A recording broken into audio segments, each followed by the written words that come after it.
If you are not a member or you're not on our mailing list, be sure and fill out one of these forms. If you just want to be on the list, it doesn't cost anything for upcoming lectures, and give that to us and write on their mailing list only.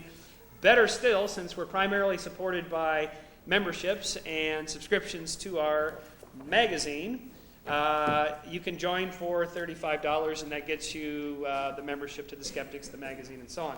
The next issue of the magazine we're working on now, the theme will have to do with false memory syndrome and a bunch of other psychology-related articles. We've got Dr. Thomas Sawes doing a piece for us on diagnoses are not diseases, and the distinction between labeling somebody with something and whether they've really got something that could be called a disease.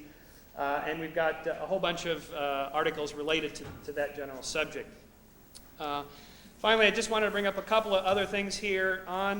You've seen this flyer going around. For $1, you can get a free sample of their, no, not a free for $1, but for $1 you can get a sample of one of their tapes on the history of science. It's a good group. We don't get any money off of this. They're just a good group of folks that helps us out with doing mailings, and they give us their mailing list to draw new members, and so I'm trying to support them. I always try to call attention to some of the things we've got for sale on the book table. We do have Mark Edwards' seance that he did for us last year, and it's quite a great demonstration. He brings Houdini back from the dead. He's actually here at Caltech momentarily. Two of the books he'll be talking about today, or at least one of them, is called The Psychology of the Psychic. Basically, this explains how it is that psychics can do what they do and why it is that people believe in this sort of thing. So it's a nice synopsis of what he's talking about today, as well as this book called The Psychology of Anomalous Experiences. It's a book about weird things that happen to people that cannot really be explained. It doesn't necessarily mean you have to call on paranormal or supernatural explanations, and they do offer relatively rational explanations for these things, but it's great to read about the weird things that happen to people, because maybe they happen to you and you have no explanation for it, and they do try to offer some explanations. I will note with a certain level of sadness, though I didn't know him, the passing of Dr. Lewis Thomas, the famed science writer who was also a physician. How many of you have read any of his books, The Lies of a Cell, or you've read some of his columns on Notes of a Nature Watcher? He's well known as a popularizer of science. However, he has made important contributions in the field of medical science. His Lives of a Cell won the 1974 National Book Award. His Medusa and the Snail won the American Book Award in 1979. And I thought I would just read to you one short section from his book, The Lives of a Cell, because it is so well written. It's a collection of essays, so if you like essays, they're great because they're just a couple pages long. You can read them in 5 minutes, and it's a nice little tidbits of science. In one of these essays, he's talking about pheromones, which are the sexual hormones of moths. And he points out that if a single female moth could release all of her particular pheromone, which is called bombacol, at once, she could theoretically attract 1 trillion males in an instant. This is one of those things I'll try to bottle, and it'll be next on Oprah. Dr. Thomas proposes that the male moth is utterly aware that he is being seduced. What he's talking about here is how we are determined by things, but we're not aware that we're determined by them, yet we are. So he says, on the contrary, he probably finds suddenly that it has become an excellent day, the weather is remarkably embracing, the time appropriate for a bit of exercise of the old wings, and he briskly turns upwind. En route, traveling the path of the bombacol, he notes the presence of other males heading in the same direction, all in a good mood, inclined to race for the sheer sport of it. Then, when he reaches his destination, it may seem to him the most extraordinary of coincidences, the greatest pieces of luck. Well, bless my soul, what have we here? Anyway, it will be a shame to not have his contributions to science writing anymore. I've been investigating, looking into getting Skeptic involved on electronic mail, and I, in the process, discovered that Omni magazine has Omni Online. Has anyone tapped into Omni Online to read some of their stuff? Let me just read you a couple of tidbits. Omni is not the most skeptical of publications, you understand. Here is one from June of 1993. During the 1992 presidential campaign, a group of angelologists worked quietly behind the scenes. Quote, "We weren't trying to influence the election," explains artist Karen Martin Curry. "We just wanted to make sure that the new president had a rapport with Uriel, the archangel of our nation," elevated to that lofty post in 1988. She says she's devoted to the study of angels. They've worked hard to promote freedom in the former Soviet Union, to make sure the right angels are in the Soviet Union. Another one is a news item about the Outer Limits, O-U-T-A, UFO Enigma Museum in Roswell, New Mexico. Now, you might wonder what a UFO museum would have. I mean, what kind of stuff can they have? Because we don't have anything that's real. So what would they have? Well, they have recreations of alleged and notorious saucer crashes, and they even have some sculptured aliens of what they reportedly look like. By the way, admission is only $1, so you get what you pay for. Harvard psychiatrist John Mack says that UFO abductees should avoid debunkers and skeptics like the plague. "It's fine to study abductees and present a skeptical point of view," he says, "but those who criticize abductees can be vicious about it." And Mack believes that so long as their verbal attacks amount to a form of abuse, that UFO abductees are a legitimate minority group whose rights are violated at every turn. At any rate, hard to believe. He says, having a TV talk show with an abductee and a skeptic in the same room is like, and I quote, "is like interviewing Holocaust survivors along with skeptics who say the Holocaust never occurred." Well, these are two radically different things. And we are presently involved in investigating the Holocaust revisionists, and it's quite interesting. At any rate, finally, according to, and just so you know that there's much debate amongst the abductionists, people who believe in abductions, that what their big debate is are aliens really bad people, or do they just accidentally hurt humans when they abduct them and probe with them? So there's another article here about this big debate that's going on. And never mind whether there's really such a thing or not.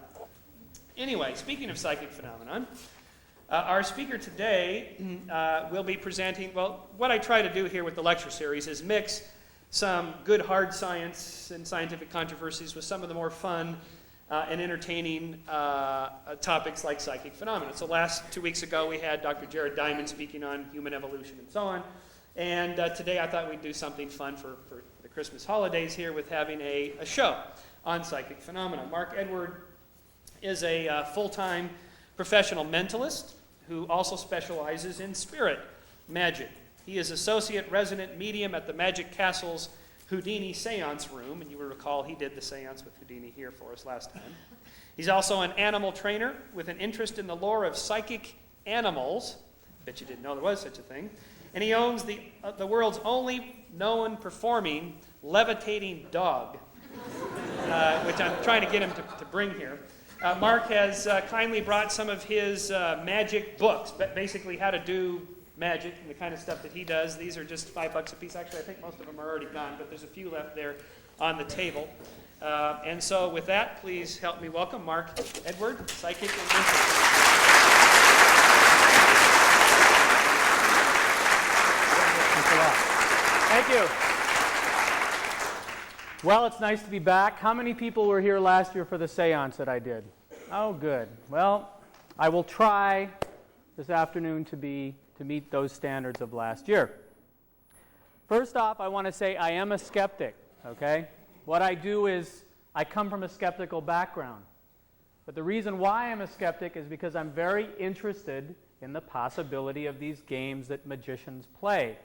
Because in my experience as a professional mentalist, there are moments when certain things occur, where there's this sort of leap where all of a sudden things become a little more than I had planned as a show. So I know it's hard to believe, but I am both a skeptic and a believer at the same time. It's a very fine line to tread, but I'm going to do that for you this afternoon. Just for my own knowledge, and I'd like to just use a phrase that a good friend of mine, Steve Shaw, has used, and that is, I'm not going to tell you what I do today is real. But on the other hand, I'm not going to tell you that it isn't. We will discuss these facts later on, but right now, just for my own information, I'd like to know how many people are believers in this crowd?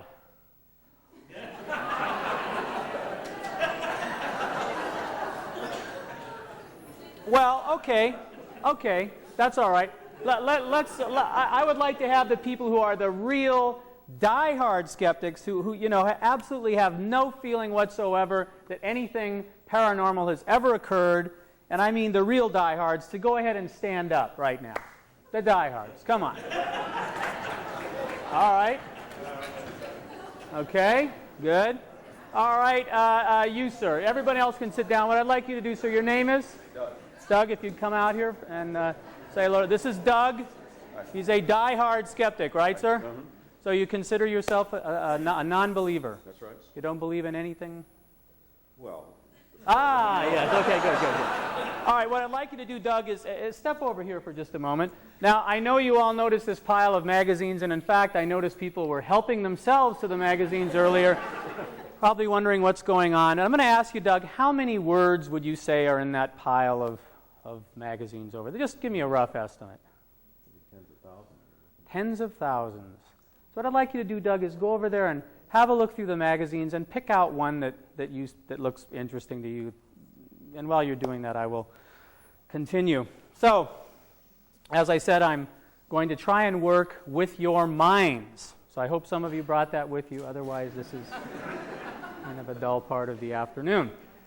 A mentalist needs the belief of the audience, and I will do anything to increase that belief, because out of it, hidden energies are revealed. What they are, we won't know for a little while, but I'm going to take some big chances working for Skeptics, but hey, risk is part of my job. You got something, sir? Yes, sir. All right. What I'd like you to do is hand it out to somebody else in the audience, just a random person. You go ahead. It's up to you. And gentleman here. Sir, would you mind joining me on the stage? Let's give Doug a hand for helping out there. Very good. And while he's coming up, I'm going to give him a brief psychic reading. Okay, here we go. What's your name, sir? I'm sorry? Ralph? John, I'm sorry. John, right away I get the impression you're from a small town in the Midwest. From very humble beginnings, you developed an inquisitive, steel-trap mind and a compelling but compulsive personality. Right from the very start, this gentleman was the true scholar-athlete, able to discuss algebra or quantum mechanics just as easily as football or playing pool. You turned down many different offers to seek political office, trusting instead to be the accomplished advisor of philosophers, statesmen, and kings. All of this developed within you an electronic, sort of a electromagnetic personality, which has a profound effect on the people who are around you, particularly women, who find that when they enter the room, the need to touch you, to paw you, to whisper indiscretions into your ear, and not infrequently to throw their clothes off and throw themselves at your feet. Did I get that about right, sir? 100%. Good, all right, thank you, sir. Thank you. See how easy it is? All right. Now, nothing to it. We'll just sort of, I'm going to just riffle through. Say stop, sir. Stop. Right there, all right. We'll just take this page out here. And again, sir, we did not plan anything today to fool everybody else, did we? Not yet. Not yet. Okay, I'm going to give you this. I tell you what, let's do it this way. We will fold this in half, and I'm just going to tear it like this down the center. Hold up your two hands, sir. Okay, very good. One in each hand. And back up a little bit there. Hold them up in the air, sir, and I'm going to give you a choice. It'll be up to you. You're going to crumple one up, and you're going to use the other one. So when I snap my fingers, crumple one of the half pages up. And drop it into the trash here, if you would, and hold on to the other one. Okay? Now what I'd like you to do is fold that page in half. And if you would, tear the two pieces in half again.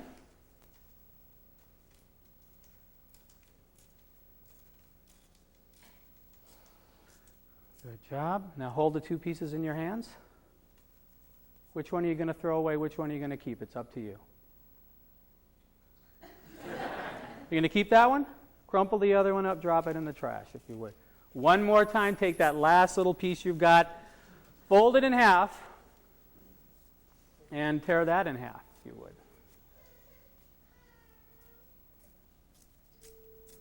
Hold the two pieces up. Don't think about it, sir. Which one are you going to use? All right, throw the other piece away, if you would. And now I want you to move all the way to the other side of the room, if you would, sir. You now have, I believe, 1/8 of a page. What I'd like you to do, sir, is hold your hand out flat. And now we've got two sides. Are you happy with the side there, or you want to turn it over? It's up to you. All right. Hold your other hand above your head, if you would. If you're sure, sir, as they say. Okay, here we go. You ready? Now, sir, this is very important. I want you to bring your finger down very slowly on the exact middle of that piece of paper, okay? Exactly in the middle or as close to it as possible. Can you see all right where you are there? All right, now, you're going to see a bunch of words. Now, what I want you to do, I don't want you to choose a word like if, and, or the. I want you to pick the largest word, possibly a word that has a capital letter in it or something like that, and kind of focus on it, okay? Have you got it? Yes. Don't say what it is.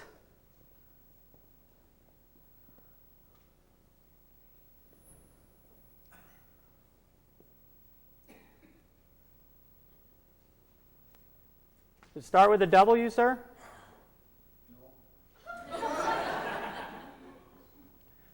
Well, now look, search around there because I'm seeing... hold on, no, wait.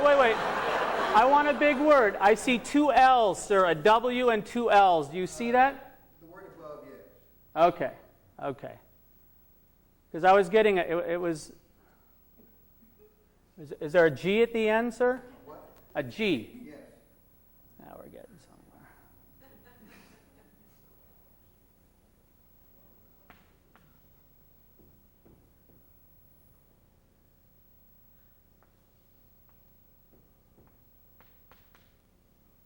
Is the word Wallenberg, sir? Yeah, somebody's name. Yeah. It is Wallenberg? Thank you. Give this gentleman a hand for helping me out. If I may. Thank you. Thank you, sir.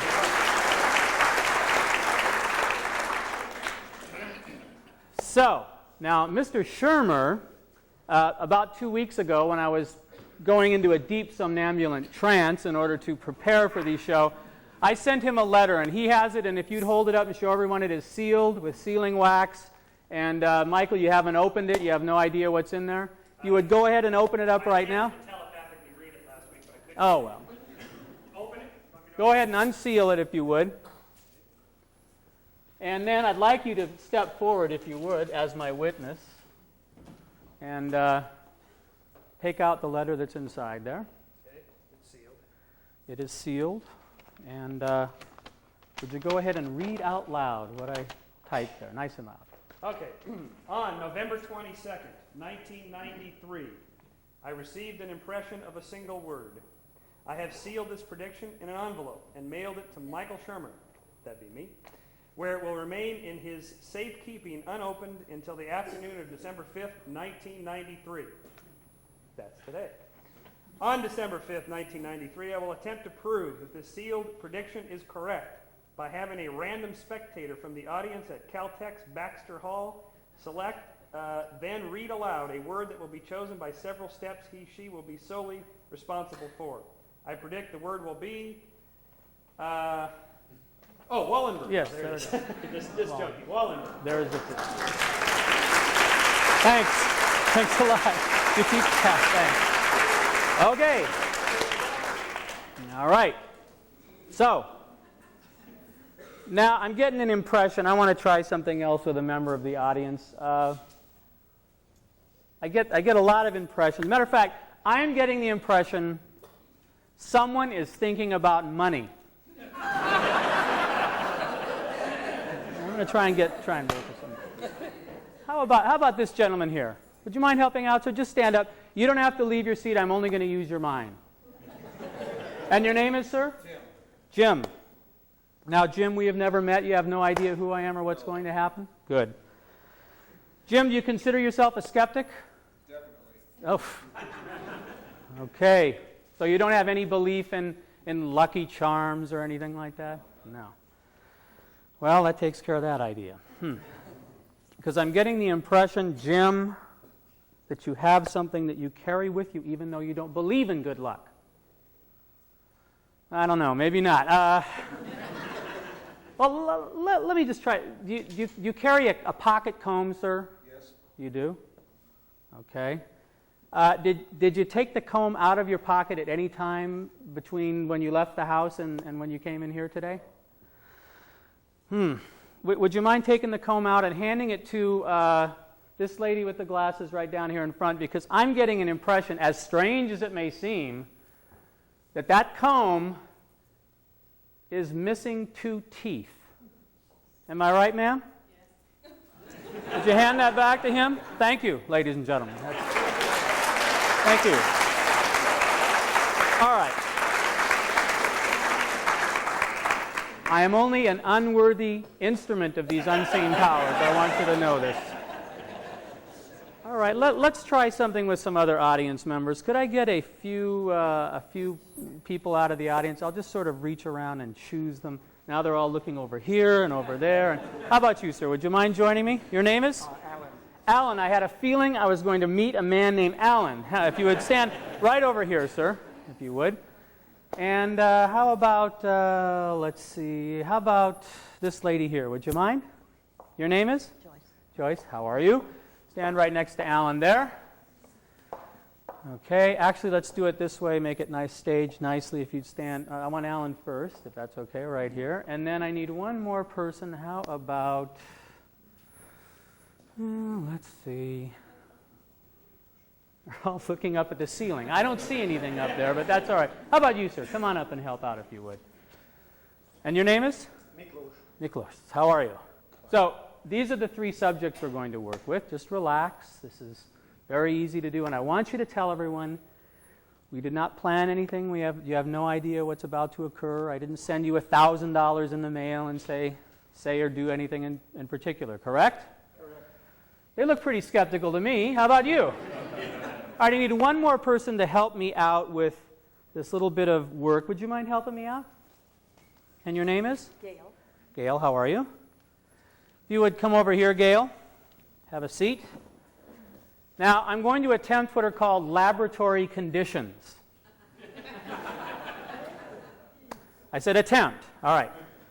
I'm going to try what is called dermo-optic perception. Ye of little faith. They laugh. I understand. I found this very hard to believe the first time I witnessed it, but I think you will agree there's something to it. In Russia, they've done a lot of tests with it. The idea is, you may have heard that some people, when they are blinded, their other senses somehow take over and give them more strength. That's what I'm going to try. I'm going to try and see with my fingertips. So, I have some pieces of colored cardboard, and I have some pieces of metal foil. And I'm sorry, your name? Gail. Gail, what I'd like you to do is, you can examine the foil and the cardboards, make sure they're normal. And after you've done that, I want you to take each piece of cardboard, fold it inside the foil, and then put the stack in front of you right there, and mix them up as you're going along. Make sure they're all mixed very thoroughly, okay? All right. While she's doing that, here's what I'm going to have over here. Draw a line here and a line here. After I am blindfolded, what I want you to do is you, sir, are going to think of a 3-digit number. Write it in large numbers here so that everyone in the back can see it, okay? Below that, I'm going to have the lady, if you would, write a word in large letters, any word that comes to mind, but keep it fairly brief if that's okay. There's your word there, and in the bottom space, you, sir, I want you to draw some sort of geometric symbol. Something easy, not too complicated, but don't make it an obvious, like a triangle or something like that. Make it interesting, okay? So there is the chalk. Have you done that? Okay. Now, I'm going to ask all of you again, are you sure about what's about to occur? Absolutely. Okay, I'm just checking. To further mask, yes, this is safe psychic work that I do here. I want to be sure that toughest part of this whole thing is getting these gloves on and off, I'll tell you that. I'm doing this because I do not want to have any leakage of psychic energy. It could be dreadful. While I'm doing this, a box of Band-Aids there. If you go ahead and open that up, take out 4, and you can examine them, make sure they're unopened and sterile, of course. And what I'd like you to do is open those packages up, if you would. No, not those, the Band-Aid packages, I'm sorry. I've got to be clear. You have to be clear with your instructions when you're doing psychic work. Okay. And what I'd like you to do is, we're going to take, because I'm wearing these gloves, it makes it a little difficult, take the wrappers off and just sort of set the 4 Band-Aids in a row right there, okay? Get rid of any extraneous materials here. Now, I am going to be blindfolded, so if I ask you to help me out so that I don't fall on my face, I'd appreciate that, okay? All right, so now the first 2 I can probably get on by myself. The second 2, I want you to sort of hand to me so that I can put my thumb and forefinger there so it doesn't get too sticky. Okay. Oh, and before we go any further, I almost forgot. This is a stainless steel blindfold. This was used at the Ganzfeld experiments. You may have heard of this in Edinburgh, where they put ping pong ball halves over people's eyes and then covered their eyes and tried to send them telepathic images. And sir, would you mind helping me out for a moment? Go ahead and examine the mask. Make sure there's no... You sure can. As a matter of fact, here, I will help you, sir. Well, now, wait a minute. Hold on. No, that's not perfect until you make sure. Now, I want to ask you something, sir. Can you see down your nose at all or straight ahead? Oh, I just see a red line. I mean down here. Oh, you see you see your nose? Yeah. Okay, Yeah. that's good. All right, all right. All right, can you see anything behind you, sir? You see a little light, but you can't make out what's behind you right now. I see some movement, very vague. Okay, very vague. Good. These are skeptics. Okay. But for the most part, if I hold up, how many fingers am I holding up now, sir? I have no idea. Good. He's psychic too. All right, that's good. The idea is it's a solid stainless steel mask. Thank you. Okay, very good. All right. The things I do for a living. Anyway, let's see. Get this one on first.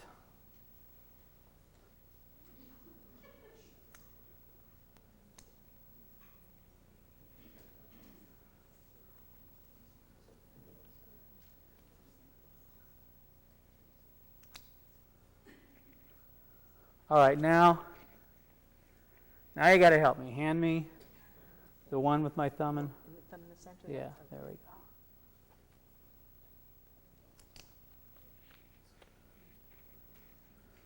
And the next one.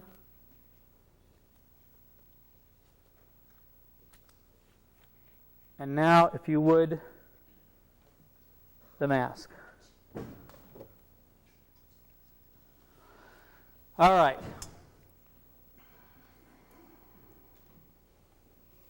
Now,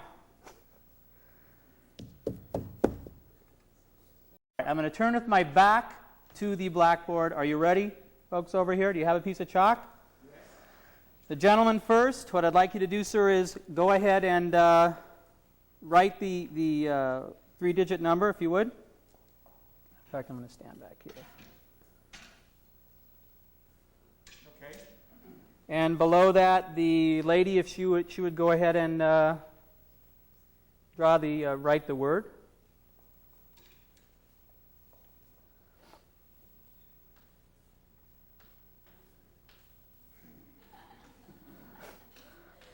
I don't know why that's getting a laugh, but we'll find out. And finally, the design, sir.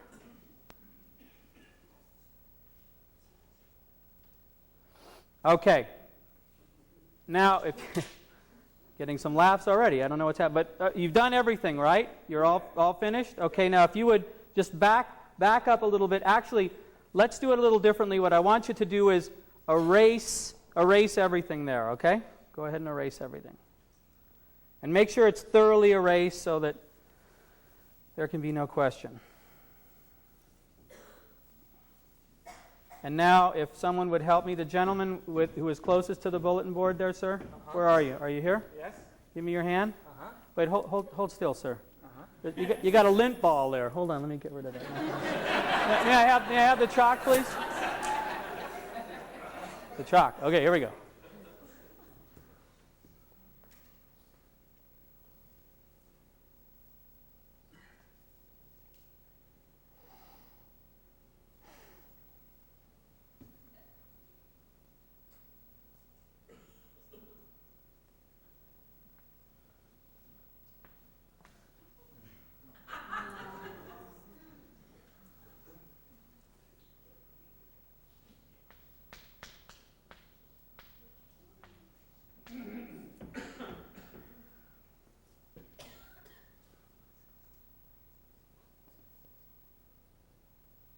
You know, I'm having a real hard time with the symbol or the drawing. I think I'm gonna wait for that. The lady with the packets. Can you help me over to the table and let me sit down now so I don't hurt myself? The chair is right here. Okay. All right. Thank you. And I'm going to have you stand on this side of me, if you would. The packets are. All right, give them one final mix. I'll see what happens.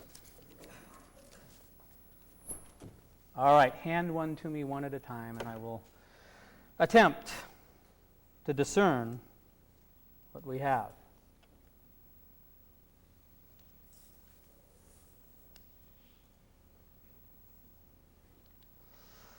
I'm getting a light color, but I'm not sure. Let's see.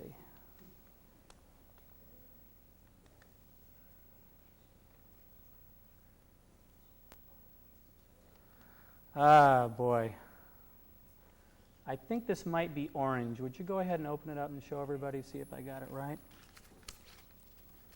Yeah. Yep, good. Good. The next one, please. You didn't open it, did you? Oh, no. Okay, good. You want to give me any hints, do you?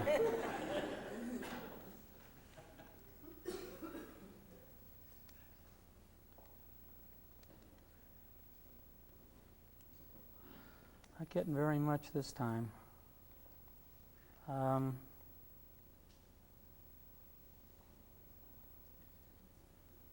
Nothing. This is weird. Do you happen to want to make a guess for me? By mistake, I saw it. Oh, by mistake you saw it. Well, that wouldn't be fair, would it? Let's keep going here. Well, gee.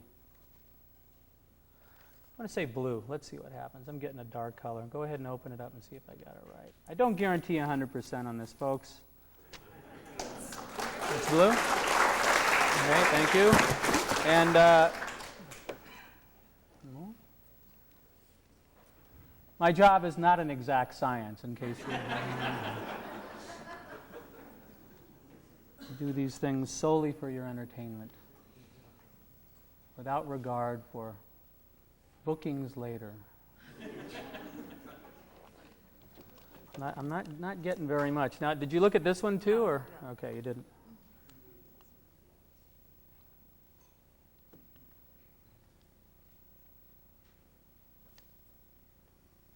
Boy, don't give me a hint.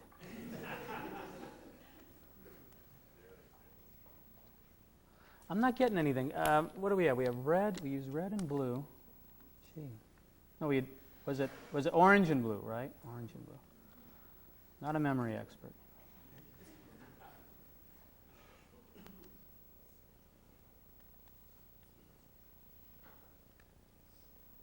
Not getting anything here. Can we leave that one till later? Give me another one if you would.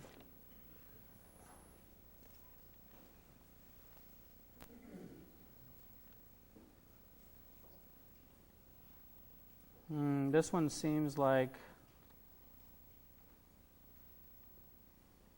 green. Did we already do green? No, I didn't. Yes, it's great. It's green? Okay, good. One more, right? Yes. Should make it a little easier. Where's the other? This is the old one. That's the old Okay, good. Process of elimination makes it easier here.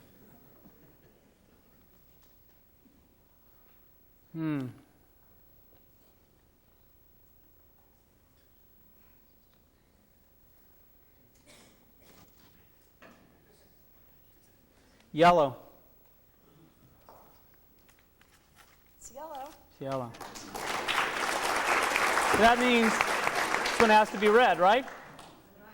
Check it just to make sure. I'll make any mistakes here if I can help it. Is it red? Okay, good. All right, thank you. All right. Now, I'm going to remove the blindfold. So this is my favorite part of the effect.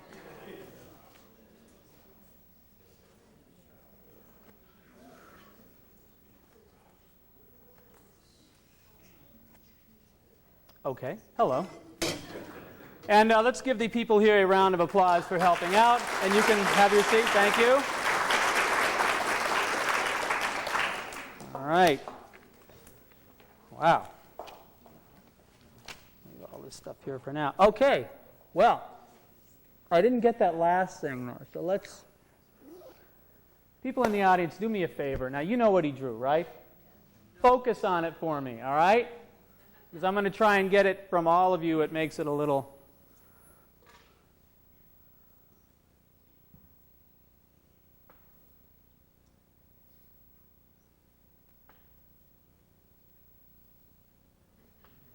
Is that it? Okay. All right, one more little... One digit is off?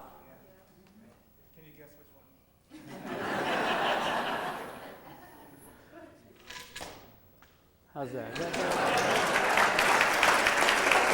All right.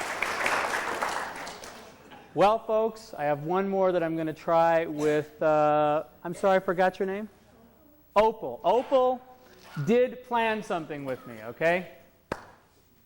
Big surprise, right? So, Opal, would you mind coming up on the stage and helping out? Here's what happened.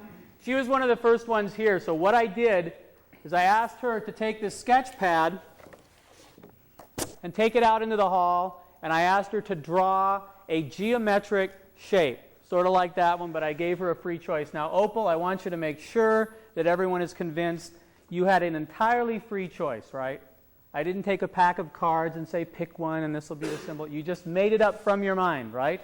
And you were around the corner. There was no way I could see? All right. This is the tough one, but I will see what happens. What I'd like you to do is, and she has a light-proof envelope, by the way. Go ahead and unseal the envelope.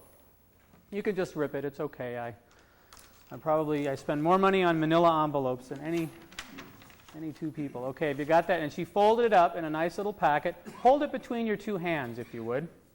And come forward just a little bit here. Hold it out in front, like this.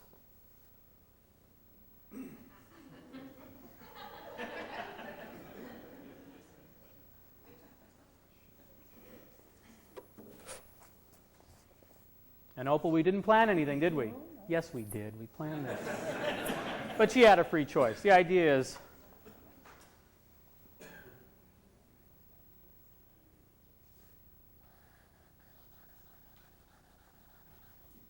oh, this is a strange symbol that you've chosen, Opal. You didn't seem like the kind of person who I would think would be into the occult. But that's all right.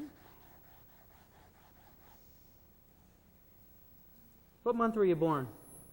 December. Around the 19th? No?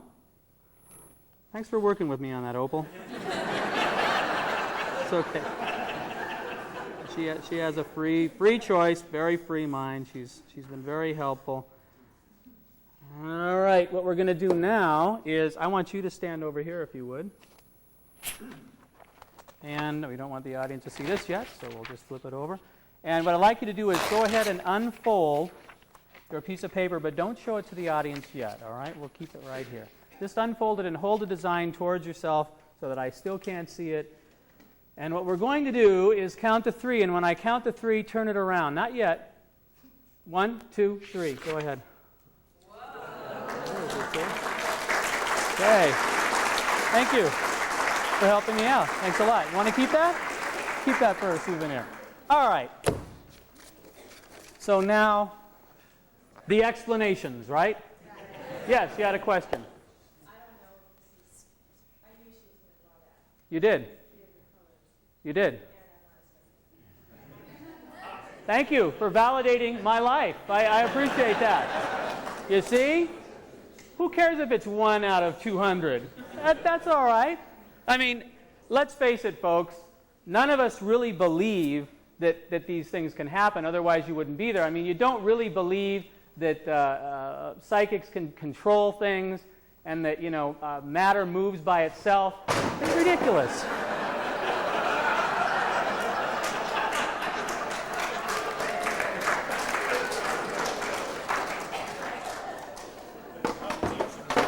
Anyway, let's just get to the lecture part of the show here.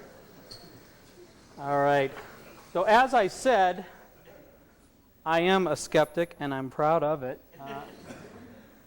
But I love this stuff because, this is my only complaint with the skeptics, and that is, to me, Uri Geller is probably the greatest living magician on the face of the earth right now. He may not admit that, but I admire him as a person because he has taken, the basic idea why I admire it is because he's taken this idea that our minds, what if we could use our minds? Wouldn't that be nice? So, most magic doesn't attempt that. Most magic is you will be fooled, you will not figure out how I'm doing this, and that's pretty much as far as it goes. It's a skill. Granted, I love magic, I always will, but to say that you use your mind and that somehow your mind, they say this thing where we only use 10% of our brain power. What if we were able to use 20%? Well, what if? Okay, so my reasoning to stay in magic and be around magicians is that I feel that if anything real ever turned up, you and I would probably be one of the first groups to hear about it. And I think that's the hope. Unfortunately, nothing has ever happened, and Randy would probably agree with that. But the point is, if it could happen, to know about deception and to know about magic and sleight of hand gives you a little bit of an edge. It doesn't always, I'm fooled by magic all the time, so it doesn't really make a whole lot of difference. When you really get down to it, it is a skill. Everything I did here was a skill. I didn't learn it overnight. And those of you who came here this afternoon thinking that I was going to tip magic secrets or psychic secrets, I'm sorry. Because most of these effects or things that I have done have taken years for the person who invented them to perfect, and they've taken quite a long time for me to feel halfway confident to present them for you. And I think that to present, like Psychop has recently done some magic, learn to be a mentalist sessions. Anybody go to any of those? Yeah? Okay, right, Arthur. Well, that's good, that's good. I'm a little bit, that kind of bugs me a little bit, because for me, I do this as entertainment. I don't say that I'm real, but the idea is, if you want to learn this, any magic shop is available for you to learn these things. My notes, as a matter of fact, which are over there. These are notes. I have a class that I teach. It's called Advanced Magic. I print 30 copies for each of the students. Whatever's left is over there. Basically, this is magic, but with a sort of a psychic slant to it. There aren't too many, rope tricks or, the green handkerchief is now red. Forget that, If you're interested in that, then you do have to go to the magic shop, okay? I'm interested in the psychic mentalist world, okay? Now, all of these things are available. In many cases, the things that I have done have been in print for many, many years. You have to do a little homework. You have to want to learn this stuff. It's like any other kind of magic or any other skill. Most of us are amazed by it, and then that's the end. Okay? If you want to learn it, You can go to any magic store, tell them that Mark Edwards sent you, and they will be happy to show you the bookshelf of mentalist books. I was actually going to bring some mentalism books, but I said to myself, nah. They're there, and if you want to learn, all of this information is there. The key to good mentalism is characterization. What you do is there's an acting ability that's involved with it, just like with seance work. That's what sells it. Uri Geller is a fantastic actor. In case how many people have seen Uri work? Wow, more than I thought. So I mean, he has a personality, he has charisma. That is the psychology of the psychic. Speaking of which, I did bring a few books that I can recommend slightly.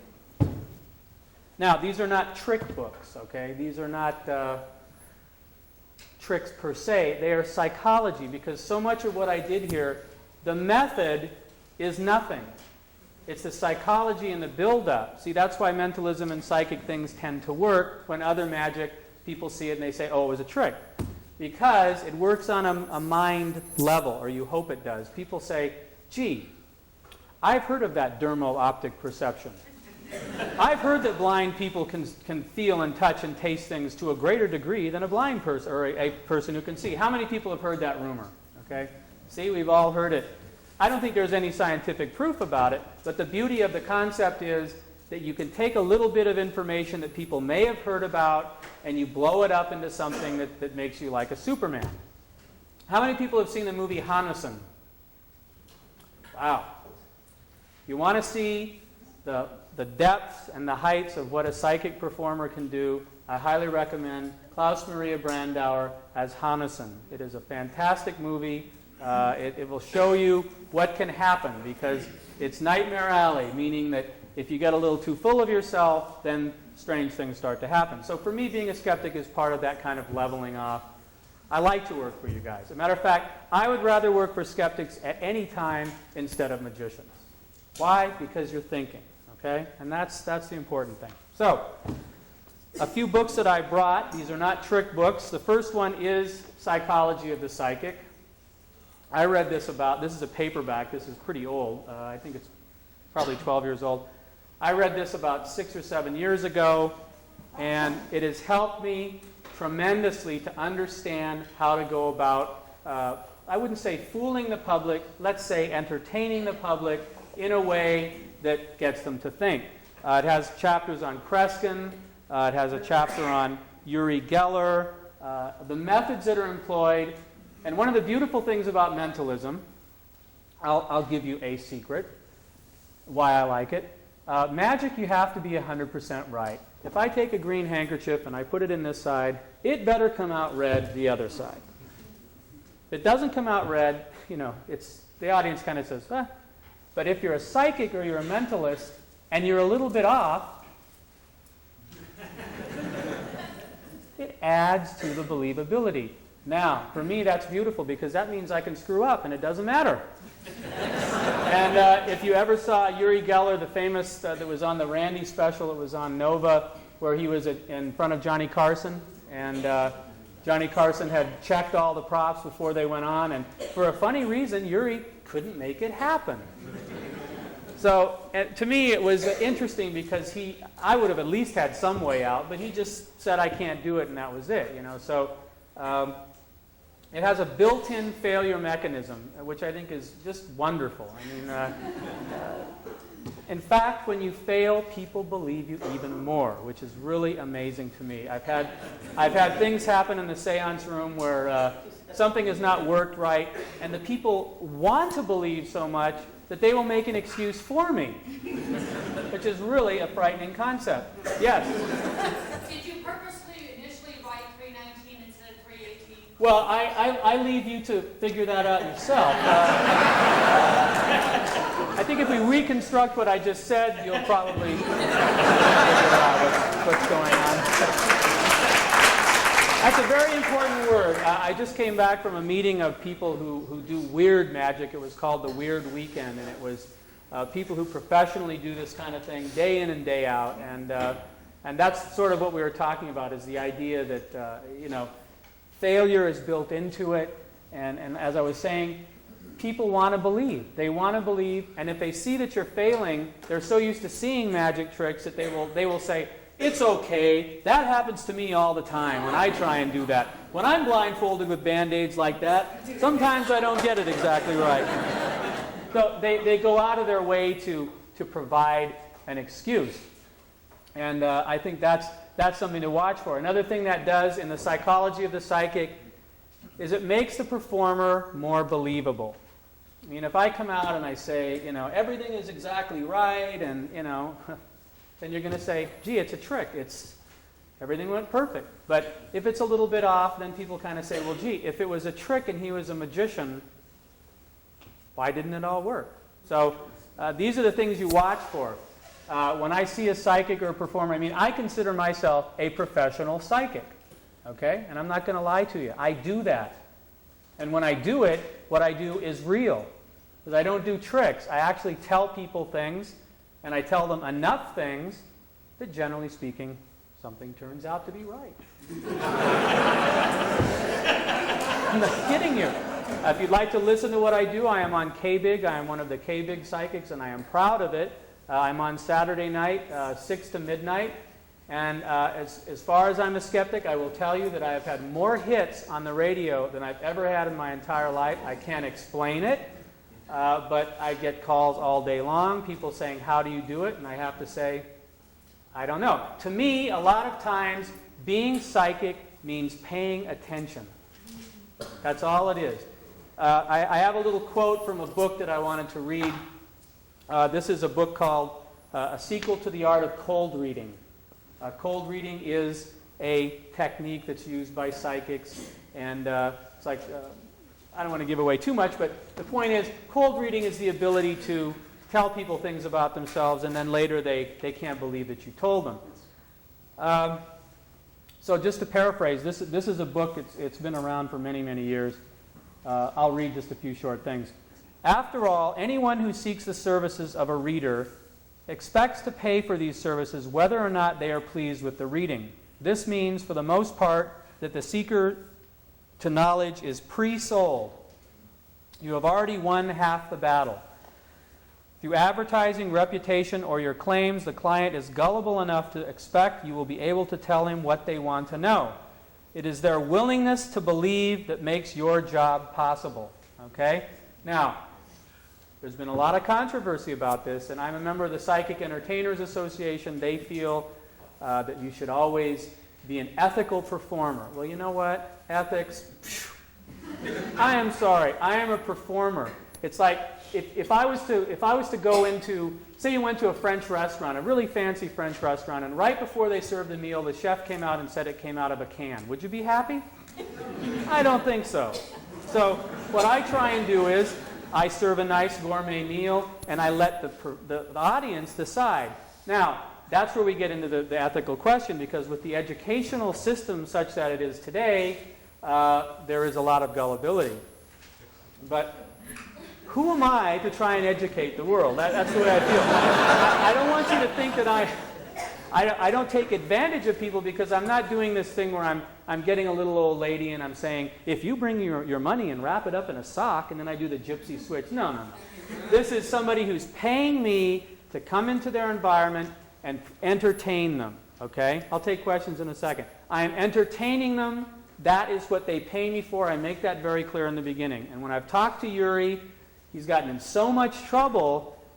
But the bottom line is, he told me, he said, Mark, as long as you say it's for entertainment, you're okay. So 20 years ago, I don't think he used that disclaimer. Now he's using that. So a disclaimer is a very interesting situation. And that's the crux of the real issue between when you say you're real and when you are an entertainer.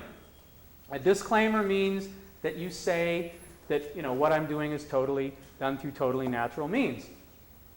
I tailor that to the specific audience. Is that wrong?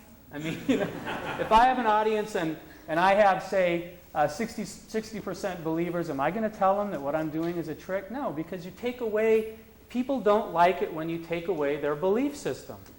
You punch holes in it and say, I didn't really do anything psychic, here's how it works. People, there's two words, this is what I like to tell people.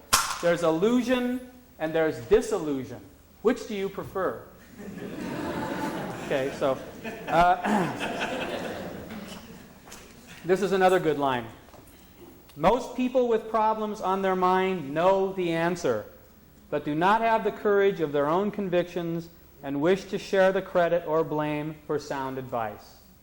So everybody knows before they go to a psychic basically what they need to do and what the answer is, but they don't trust their own intuition, so they want to go and either blame someone else or pay for it and say, well, a psychic told me this, so it has to be true. So these are the kind of things that you learn to work with. Now, if you tell people that it's a trick, they will come up to you afterwards, and this is why I just wrote an article for Magic Magazine in October on seance work, and I talk a little bit about believers, and they are interesting folks because you can tell them flat out, which I don't do anymore, but say everything I did was a trick. They say, no, you're just covering up for your real powers. I understand. They don't want people to know. So after a while, after a few years of this, finally you start to say to yourself, why am I bothering trying to explain this when no matter what I say, you are going to believe what you want. Your experiences are going to tell you what is real and what is not real. That's just the way it is. And it is pointless for me to try and educate somebody. I was going on another train of thought here. The idea about, one of my favorites is there's a magician, well, let's call him a Surrealchemist. Like that name? Surrealchemist in England, his name is Doc Shields. He's one of my favorite people in the magical world, and that is magic with a K, as it's spelled here, the Old English version. He uses what's called a double-blind double bluff, which I think is genius. What he does is he comes out of an audience and he says, everything I do is a trick. I don't do any supernatural things. Everything you see here is done with tricks. I don't do anything. I'm not possessed. I don't have any powers. I mean, he doth protest too much, you see. He makes such a dramatic thing out of it that by the time he gets to what he's going to do, you're just saying, this guy has got some sort of power that he doesn't want us to know about. So, very interesting. I think it's brilliant. And to see Doc Shields' work and to read his books, I highly recommend any of his books. He has several out. One is called The Shields Effect, which is basically how to become a psychic superstar. And it is devious to the extreme, but it's a lot of fun, very good reading, and very entertaining. So on to these books real quick. Psychology of the Psychic, got it right over there. You can't beat it. It's Kreskin will never be the same after you read this book. Okay, and then we have Dr. John Booth. He's a good friend of mine. This one is called Psychic Paradoxes. This is a Ridgeway press, but I believe that Prometheus Books has it out in paperback now. I highly recommend it. It covers a lot of the historical people, or hysterical, whatever you want to call them, the crossover between magic and mentalism. Okay, so it's an excellent book. This is Howard Thurston. Dunninger is in here. It's very good. It's a good primer to start you off. It gives you a couple good effects or tricks to do. But basically, he even says in here, and this is the interesting point that I want to make, is that, as I said, when you do this sort of thing for a living, things do happen. And of course they happen to all of us in day-to-day life, but this book, that's why I think he called it Psychic Paradoxes, is because he's a magician, and he spent his life going around trying to search for what could be real. And he's got a few things in here that he hasn't been able to explain. So it's interesting because we think we know everything, but then every once in a while something pops up that the magicians can't figure out. This is Milburn Christopher. This is called Mediums, Mystics, and the Occult. A great book. Not so easy to find anymore, but look for it in used bookstores. It's, again, new revelations about the psychics and their secrets. And Milburn has a great way of expressing what he wants to say. Sort of the way I would like to. And that is, he doesn't actually tell you how the secrets work, but he gives you little hints so that maybe if you want to do further research, then you can go ahead and look it up for yourself. All of this stuff has been around hundreds of years. There's very little in the psychic world that is new, okay? And if it is, it's just a recapitulation of something that's been around for a long time. So those are the 3 books that I wanted to recommend. Just real quick, how do psychics get their information? Well, we listen. You listen, you pay attention. I pretty much stopped getting magic magazines. I don't get magic magazines. What I subscribe to now are demographics magazines. Anybody know about American demographics? How many people? Show of hands. This is the real work. If you're a psychic and you want to know what's going on in the United States, or you want to find out for marketing purposes, which is what this is for, this is a demographic magazine. What it does, every month it covers the whole United States with, every page is a different statistic, different little bit of information about what people are buying, what they're wearing, what they're eating, what they don't like, what they like, how much cash they have, what part of the country people live alone the most in. I mean, it is really incredible, because if you work with people, although they say statistics lie, it's pretty interesting stuff. Because say, for example, I do my little homework and I find out that in Iowa, the 2 biggest selling products are, I think this was in last month's, baby shoes and baby clothes and women's shoes. Those are the 2. They're at the top of the list. So say I have somebody up here and I've done a little homework and the person says, I'm from Iowa. And I say, have you bought any baby clothes lately? Wow. Yes. And some shoes. Yeah, I mean, you know, I'm generalizing. But the point is, it's getting good information. And now with computer systems, you would not believe the information that's available to somebody who wants to tap into it. And it gets pretty scary. I'll tell you, there's some information packages out there which are of dubious legality, which I think it gets a little bit scary. But you know, if you want to find out information, I could, if I have your Social Security number, you're a dead duck, folks. I can tell you what the first car you ever owned, what color it was, what the license plate number. You know, I mean, these are the things that you study and you find out about. Another good one is called Bottom Line Personal. Anybody ever hear of this? This is really, I mean, this is great stuff. It's information. It's just a little bulletin, but you get little gems that you couldn't get anywhere else. Like a month or 2 ago, they had an article. It was by a weatherman explaining what the weather is going to be like for the next year. And he based it on Mount Pinatubo erupting, and there's this cloud of smoke and ash that's circling around the globe. And then he used the computer to kind of plot out, sort of like an almanac, what the weather was going to be like month by month for different states. So that means if you pay attention to that, you can tell somebody there's going to be a huge flood in your state at the end of August. You write it up, you seal it in an envelope, send it to Michael Shermer. August rolls around, you know. So I think I've said about enough of. There are no secrets. That's the thing. People always think that there's a secret to being psychic, and to me, it's just you have to love people. I think that's the most important thing. You have to want to be involved with people and listen to their problems day in and day out, and then you get a pretty good feel for, like I gave the gentleman the reading about, you know. And that was of course for entertainment purposes only, and but it still works. So, any questions? Yes. How did you spell the name of that moving picture? Hanason? Yeah. Hanason. Yes.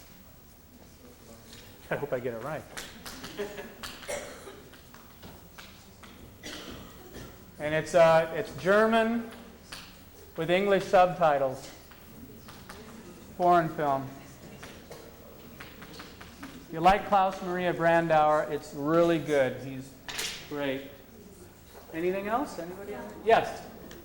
Yeah, I did see that, as a matter of fact. I've forgotten, and it is as good as you said. Yes. I wanted to take issue with something you raised earlier when you said if there is something out there or if something happens, we, meaning the skeptics, would be the first to detect it. And I got to thinking about that, and I wonder whether, in fact, we would be the last, because we're locked into our belief system, quote unquote, and our thinking patterns, our scientific, etc. Right. I'm just wondering if something, quote unquote, ever happens, wouldn't it be the intuitive, right brain, non-logical person? Yes, but no one would believe them. So it wouldn't matter. I know what you're saying, though. That is most likely true. I think the point I was trying to make, and Di Vernon, who was the guru of the Magic Castle, I don't know if you ever heard of him. He was a magician.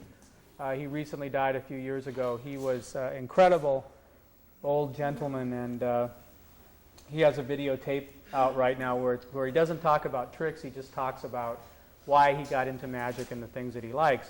And one of his comments is basically that he always liked everything that was odd or strange, whether it was a sword swallower or a psychic or a card trick or a 3-card monte or a 3-shell game, because he liked the idea of the cleverness that was involved with whatever the person was doing, acrobats, dancers, whatever. And his whole idea was like what I would say, which is that if you watch that sort of odd behavior, then you're more able to see through the tricks if there are any. I think the last special that Randy did, I'm not a big Randy fan. Just kidding, Randy. No, I thought it was very good. I thought the last special, he had toned down. It wasn't as strident as some of the other things that I've seen. And I thought it was a lot of fun. I really enjoyed it when how many people saw the thing on Nova, where he had the Russian psychic with the jars of water, and the poor guy was just, he was like pushed in a corner. And but that's what I'm saying. It's just that if you're involved in skepticism or you're involved with sleight of hand or magic, I'm not saying we're better than the average viewer, because I think what you're trying to say is sometimes the naive person can have an idea that you never would have thought of because we're so locked in. And I think That's not what I mean. I mean, if there is anything, quote unquote, we can't define anything because it's the things we can't explain that you're talking about, right? It's possible that a person without a rigidly organized scientific system of evaluating phenomena might pick up on something intuitively that we might not. Well, again, I think that happens every day, but they don't have any credibility, so it doesn't matter. So it's unfortunate, but yeah, I think there are intuitive people out there, and I mean, in my search, I think I've met maybe 2 people in my whole life that I thought were real psychics, but they didn't wave a flag about it. They didn't say it. In fact, they were embarrassed about it, and they didn't want people to know. I think that is the real dividing line. When a psychic occurrence happens, I think we wouldn't be here if we hadn't had something that happened to us that made us wonder. The dividing line is when someone says, I'm going to make it happen here, now, today, and then they make it happen. I mean, that's when my antennas go up and I say, well, let's take a second look at that, okay? So, yeah, there are people out there who do things, and I don't have any doubt about that. That's why I say I'm a skeptic to a certain point. And at another point, when you meet somebody that seems to do something or have something that jumps outside of what we understand, then life becomes interesting again. Yes? Yes, I understand that what you're doing with the gentleman, which was generally flattering, generally true for everyone in Right. general. I have once been to a psychic who said, I do not believe in charging. I teach classes on how to be a psychic. I do not accept any money whatsoever. I have a separate full-time job. Please do not give me any money. I will not accept it. And What's his phone number? sorry, I no longer he moved out of the area. No, that's what I'm But saying. Seriously, I went up to the gentleman, and his very first statement, the only thing you were allowed to say when you walked into that room was, what is your name? That is it. You were not allowed to talk whatsoever. He immediately said, the name I gave him was my middle name. He said I had a boy's first name. Information would not be true of the vast majority of the world. Therefore, how can we make a statement like that? He's without psychic. See, again, you're assuming that I'm a complete skeptic, and I'm not a complete skeptic, because I have had experiences happen where people have called, especially with the radio show that I do, where there's no way I could know, but what you learn to do, being intuitive means you say whatever comes to your mind without any regard whether the person wants to hear it or whether it's true or not. And I don't know why it works. Now, again, I'm hearing it from you. I would have to be standing right next to that person to be able to understand that if there was a method being used. But please remember, how many people have heard of D.D. Hume, the famous English medium? He's one of my idols because he was never caught. He entered engagements barehanded. He never had any props. He was never caught. He never took any money for his performances. He took hulking big gems from the states, the kings and queens of England and France and everything else, but he never took any payment for his services. So I think there are certainly people who do those things, and I'm not, it's hard for me to judge them. I don't like to judge somebody like that, because he may have said, well, I don't want to take any money from you, and then after he's got the hook in, then he says, well, now if you want to contribute, Also, how much do you charge for giving us? I don't want to get into that, because that's I don't like to discuss the fees, because again, I am negotiable, as they say. Depends on the engagement. Is it a Christmas party, or are we trying to bring back Uncle Bill, from the dead? I mean, the rates go up according to. I have people call me up and they want me to bring back a real dead person, which to me is like, I have to say, well, I do this for entertainment, and they say, and they're disappointed that if I can't bring back a real spirit. So I say, well, I can bring back a real spirit, but it costs a lot more, because if you say that, then the usual seance, unfortunately, if you read the history of mediumship, most real seances are the most dull, boring experiences you can ever imagine. People sit in a circle, they sing hymns, and nothing happens. Now, for me, if they're going to pay me, see, that's the thing. If somebody says, we're going to pay you to do this, you better have something happen. Otherwise, they're not going to be happy at all. But talk to me later about my rates. Anyway, yes? Do you believe that mental telepathy is a rational concept? Yes. Well, wait a minute. Rational concept? That's like, I don't know what that means. I believe that it does exist, because I have had experiences, and I know many, many people who I talk to day in and day out. So, yeah, I do. Any other questions? Yes? You said that in the course of your work you've had experiences Yeah. and explained that you've had planned. Mm-hmm. Why should that be surprising or even encouraging, given the laws of probability? Well, because they were very specific things. They weren't things that could be probable. They were actual mental images that I got pictures of, and then I didn't use them, and then later I found out that there was a link. In other words, they were not, how can I describe it? I know what you're saying. Sure, probability says that, a certain amount of times you're going to be right. But what I'm saying is, say for example, I asked someone to think of some place in the world, and this happened, I'll give you an example the other night. This is not a real zinger, but it will give you the idea. I asked someone to think of some place in the world I couldn't possibly know about. They thought of Edinburgh, but I wrote down Firth of Forth, because I've been to Edinburgh, and I know that the Firth of Forth is close to Edinburgh, and I've learned that if you make it a little bit different or not exact, then people say, well, that's close. So it's an amazing story. So anyway, so I did that, and the person, and I guess I'm trying to relate it to what you asked. Because the person, when I actually read the prediction that said Firth of Forth, they were completely stunned, and they just blanched completely white. And I said, why is that? And they said, well, my parents died in an airplane crash in the Firth of Forth. It was like, ooh, that the performance took a real bad turn at that point, So, that's the kind of thing that you wonder about. I'm not saying it's real or not real. I'm just saying that when you play with it, and this is why I say that there's nothing wrong with this as entertainment, because the idea, and I'll stand by it 100%, is when you open doors in people's minds, if you play with some of these concepts, that things can happen. I'm not saying they will happen, but I'm saying the fun of it for me is when they do happen. That particular incident was not fun, but other things have happened where I've opened the door, and somebody has, I've either written something down or predicted something, and then it comes back to me days later, and I look at it and I say,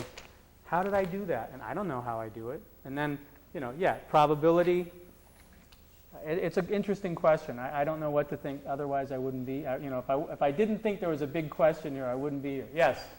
Have you ever had an experience with the Ouija board, and do you have any theory of what happened? Well, the Ouija board, my theory is basically that it's facilitated communication, or it's subconscious level.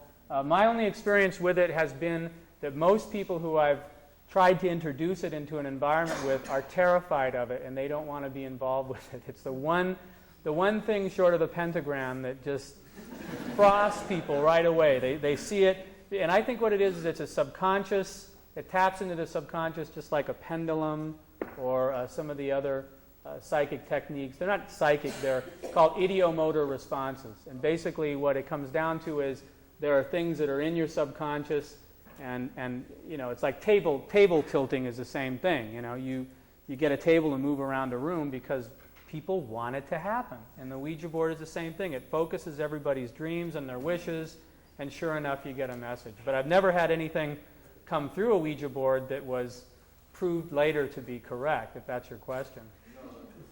I don't know if you know this, but the Ouija board is maybe this isn't recent, but I think it was 1989. It was the largest selling board game in history. It beat Monopoly, so that tells you that somebody thinks about it. Yes? You ever been on a gambler's rush? A gambler's rush? Like a high where no matter what you do, it turns out right? Yeah, I've had a couple evenings where I've had when I used to do walk-around magic. I still do, but when I worked at a comedy club one night, and I had the same card come up like 12 times in a row. And after the 8th time, I went back to the dressing room and I started looking at the cards and saying, "How is this happening?" And then I talked to another magician I was working with, and he said, "Well, go back out there, and if it happens 5 more times, come back." And it did. And it was like, and I started to think that the owner of the club had somehow, you know, told all these people to say 9 of spades, but I knew it couldn't be. So I mean, I've had situations where, you know, it goes way beyond what chance would tell, and examining the card and looking to make sure it didn't have any dirt on it or anything made no difference whatsoever. So yeah, I wouldn't call it a gambler's rush or streak, but I would call it incredible coincidence that happened. And of course, the people who are in the audience are looking at me, they're going, "What's the big deal? 9 of spades. Do the trick." And I'm like going, "Jeez, what is going on?" So that's why I'm saying, when it leaps outside of being a magician, when all of a sudden something goes outside of where, and then of course you have to stay in character like, well, of course it's a 9 of spades. Meanwhile, you go backstage and you're going, "I don't know what's happening." Anyway, yes? I in reference to your comments, the reading you once did that kind of surprised you over the phone, I guess. Mm-hmm. I wanted to relay a story. I once had a similar experience. I was upstairs in my bedroom, sitting at my desk working, and suddenly, out of the blue, I was doing some math, and out of the blue, I had this vision of my grandmother, like something bad happening to her, and then the phone rang right after that, and I was like really scared. And my mom said, "It's for you," and I didn't know what was in it, so I picked up the phone, and it was like my friend from college. Yeah, how many times does the phone ring and it's not your grandmother? No, I understand what he's saying. He's saying, sure, how many times do these things happen where you don't connect it? Well, that's true, but for me, that's not so much fun as having something that does connect. I mean, you know, I'm not into this to try and convince people. I'm just into it because sometimes it entertains me. You see, I wouldn't do this stuff if I didn't get a thrill. And the thrill is not to try and fool you. The thrill is just to get us to talk about it. Yes. Take this lady here. The believer, yes. Just kidding. I understand what you were saying, but there are people who are very sensitive. Oh, yeah. But like, how do you explain when we're talking, when he was talking about probability, that I would get out of every single symbol Right. that it was the pentagram? I mean, don't you think that's very simple? No, I think that we might have had a past life experience with each other. I'm sorry. A lucky guess, you know. I don't know how to describe it. Who knows? That's for the fun of it. And we're losing the audience as we speak here. We better get skeptical. Okay, I'll take one or two more questions. Okay, 1 or 2 more. Yes, sir. Is there any trick that you can tell us from your radio experiences that when someone calls in, that you can do something that's... No, because I don't do any tricks on the radio. No, I'm serious. Because the radio, what I do is I take calls from total strangers. They don't see me, I don't see them. They ask a specific question, and what I've learned to do is I have a pad of paper. It's kind of like automatic writing, if you will. And after I get the question, I think about it for a minute, and I write an answer.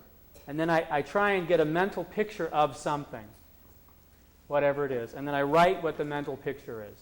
And then when the caller comes on, I answer their question. I have to remember 9 times out of 10, most of the questions are, I met this guy the other night, and I want to know whether we're going to be getting together soon, you know. Yes.